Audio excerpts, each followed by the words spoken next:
খুবই সাধারণ মানুষ, এবং আমার যে আয় আয় উপার্জন, আমার যে আয় উপার্জন সমস্ত কিছুই একটা সীমাবদ্ধতার মধ্যে, যার যার ফলস্বরূপ দেখতে পাচ্ছেন আমি আমার এই বাউন্ডারিটা এখনো পর্যন্ত রঙও অবধি করতে পারিনি।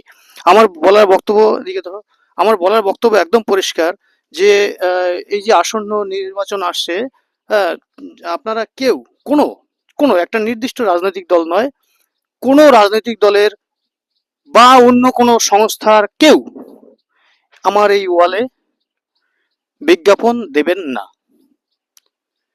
আমি চেষ্টা করব লিখে দিয়ে দেওয়ার, হুম, চেষ্টা করব লিখে দিয়ে দেওয়ার যে এই ওয়ালে যেন কোনোরূপ বিজ্ঞাপন না দেওয়া হয়। আমি গত বছরও প্রিন্ট করে লিখে দিয়েছিলাম, এবছর আমি মৌখিকভাবে এখান থেকে আমি বার্তা দিচ্ছি এবং পরবর্তীতে লিখে দেওয়ার চেষ্টা করব। যাই হোক, একদা অঞ্চলের শুভবুদ্ধি সম্পন্ন মানুষ, রাজনৈতিক ব্যক্তিত্ব এবং সমস্ত রাজনৈতিক দলের মানুষদেরকে বলছি, কবি সুব্রত মিত্রের এই যে বাড়িটা আপনারা দেখে নিলেন, কেউ অনুগ্রহ করে কেউ বিজ্ঞাপন দেবেন না।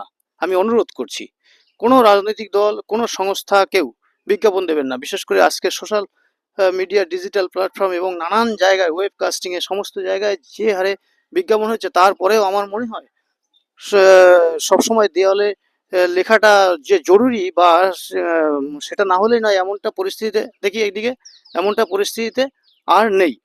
আর একটা বিষয় হচ্ছে যে, যদি বা আপনারা বিভিন্ন মানুষের পার্সোনাল প্রপার্টিতে বিজ্ঞাপন দেন, অনুগ্রহ করে আপনাদের কাজ মিটে গেলে সেগুলো যেরকম যত্ন সহকারে লিখেছিলেন, সেরকম যত্ন সহকারে সেগুলোকে তুলে মুছে আবার তাদের দেওয়ালটাকে সুন্দরভাবে গুছিয়ে দিয়ে আসবেন। এটাই হচ্ছে সভ্যতা, নম্রতা, ভদ্রতা। সকলে খুব খুব ভালো থাকবেন, খুব ভালো থাকবেন। আর একবার 1 সেকেন্ড একটু দেখিয়ে দিচ্ছি। হ্যাঁ, পিঙ্কি ওই দিক দিয়ে দেখিয়ে দাও। হ্যাঁ, শর্ট করে দেখিয়ে দাও ওইদিকে।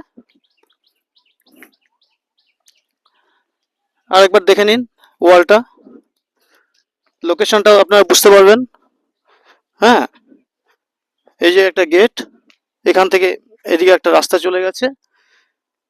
তাই অনুরোধ করছি, এই দেওয়ালে কোনোরূপ বিজ্ঞাপন আপনারা দেবেন না।